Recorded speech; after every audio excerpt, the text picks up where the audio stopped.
Praise the lord. దేవుని శ్రేష్టమైన నామమునకు మహిమ కలుగును గాక. ఈరోజు దేవుని వాగ్దానము.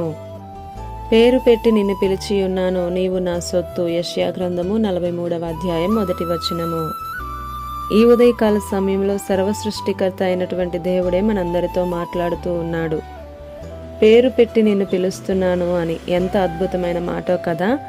ఆయన మనల్ని ప్రేమిస్తున్నాడు. నీవు నా సొత్తు అని అంటున్నాడు. చుట్టూ ఎంతమంది ఉన్నా ఒక్కోసారి ఒంటరితనం చుట్టుముట్టేస్తూ ఉంటుంది.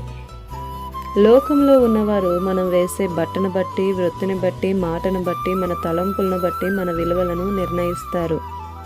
అవన్నీ కూడా నిజమైనవి కావు. మనకు ఆత్మ ఉంది, దానికంటూ ఒక వ్యక్తిత్వం ఉంది. దేవుడు మనందరినీ వివిధ రకాలలో అమూల్యంగా చేశాడు. అయినా మనము మందలో ఒకరముగా ఉన్నామని ఈ లోకం, అపవాది నిత్యము ప్రయత్నిస్తూనే ఉంటాడు.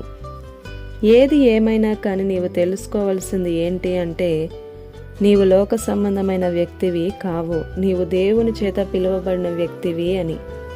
ఆయన నిన్నుగా ఎరిగి ఉన్నాడు. నీవు దేవుని సొత్తు అని. మీకై మరణించి తిరిగి లేచిన దేవుడై ఉన్నాడు.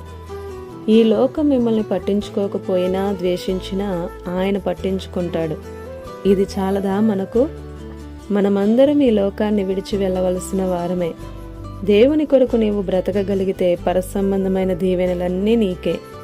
నీవు నా సొత్తు అని అంటున్నాడు. విలువ పెట్టి కొనబడిన వ్యక్తివి.